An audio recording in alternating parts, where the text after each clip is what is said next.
भारत का ओलंपिक में athletics medal जीतने का 121 साल का इंतजार खत्म हो गया है। जेवलिन थ्रोअर नीरज चोपड़ा ने देश को इस खेल में गोल्ड मेडल दिलाया। उन्होंने शनिवार को खेले गए फाइनल मुकाबले में 87.58 मीटर के बेस्ट थ्रो के साथ जेवलिन थ्रो का गोल्ड मेडल अपने नाम किया। ओलंपिक के व्यक्तिगत स्पर्धा में स्वर्ण जीतने वाले नीरज चोपड़ा दूसरे भारतीय खिलाड़ी हैं।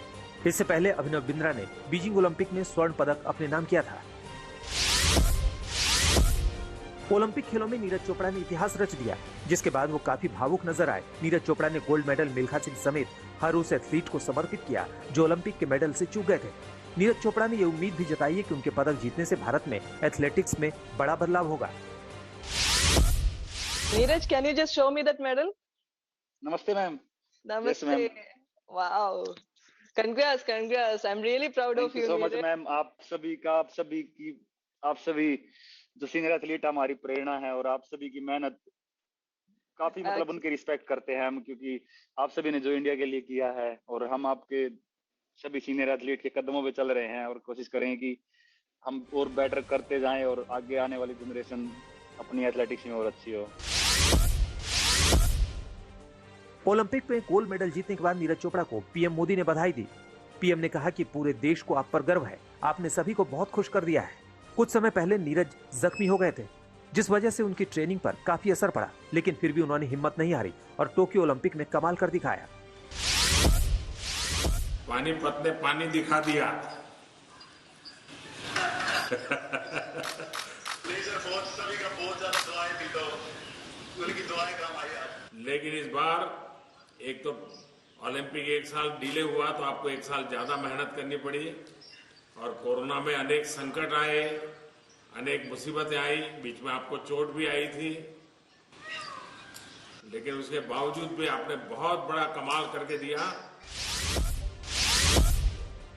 हरियाणा सरकार ने एथलेटिक्स में भारत का पहला ओलंपिक पदक जीतने पर नीरज चोपड़ा को नकद पुरस्कार देने की घोषणा की।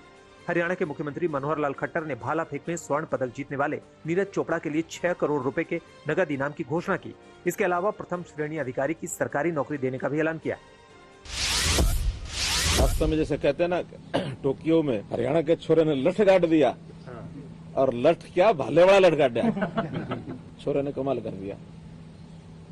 अपेक्षा के अनुरूप जैसा हम पहले भी सोचते थे कि गोल्ड हमको मिलेगा, गोल्ड मिला। और इस अवसर पर 13 तारीख को अभिनंदन तो हम करेंगे ही। उनको जो हमारी पॉलिसी है उसमें 6 करोड़ रुपए की राशि वो भी दी जाएगी।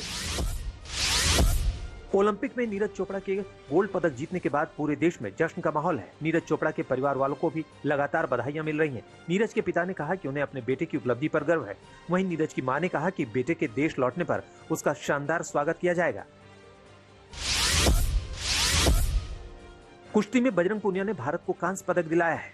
भारत के स्टार रेसलर बजरंग पूनिया ने फ्री स्टाइल कुश्ती के 65 किलोग्राम वर्ग में कजाकिस्तान के पहलवान को 8-0 से हरा दिया।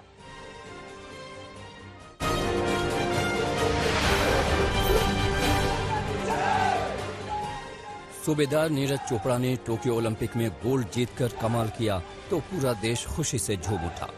इस मौके पर राजपुताना राइफल्स के जवानों ने इस कामयाबी पर जश्न मनाया।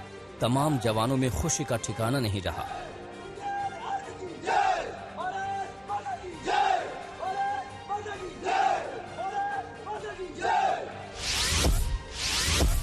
नीरज चोपड़ा के गोल्ड मेडल ने देश का सीना गर्व से चौड़ा कर दिया है। इस कामयाबी पर सबसे ज्यादा खुशी उनके कोच रह चुके नसीम अहमद के चेहरे पर दिखी। पंचकुला में नसीम अहमद ने लोगों के साथ इस जीत का जश्न मनाया। उन्होंने नीरज चोपड़ा की जमकर तारीफ करते हुए कहा कि ये नीरज का नहीं, देश का मेडल है। कोलकाता में भी खेल प्रेमी झूम उठे। ओलंपिक आयोजन के आखिरी दूसरे दिन इस शानदार कामयाबी पर वहां लोग जमकर झूमे। तिरंगे और अबीर के साथ लोगों ने खुशियां मनाई।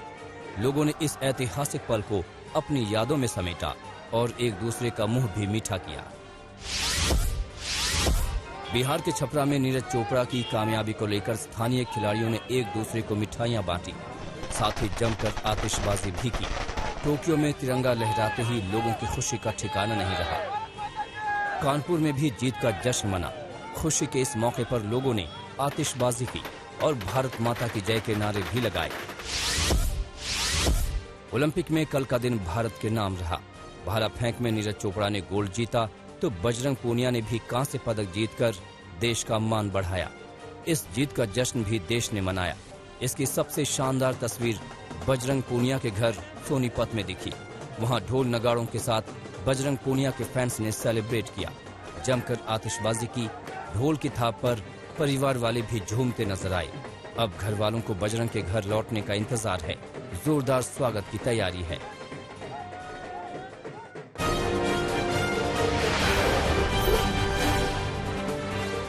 टेरर फंडिंग केस में एनआईए ने आज बड़ी कार्रवाई की है।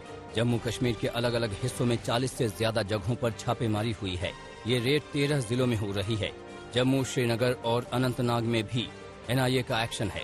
सूत्रों के मुताबिक एनआईए का ये बड़ा ऑपरेशन है। इस छापेमारी में जम्मू कश्मीर पुलिस भी एनआईए के साथ मौजूद है।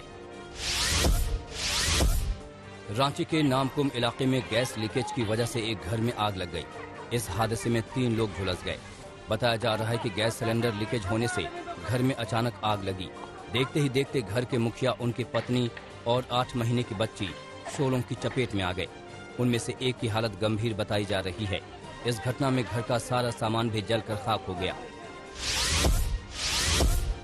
जालौन में शनिवार को कालपी में यमुना नदी की बाढ़ देखने गए कई युवक सेल्फी लेने के चक्कर में हादसे का शिकार हो गए। उन युवकों से भरी नाव पलट गई। 2 ने कूदकर जान बचा ली, लेकिन बाकी लड़के नदी में डूब गए। जानकारी मिलते ही प्रशासन ने एनडीआरएफ की टीम को उनकी तलाश के लिए रेस्क्यू में लगा दिया। अब तक 2 के शव मिले हैं, जबकि 2 अभी भी लापता हैं।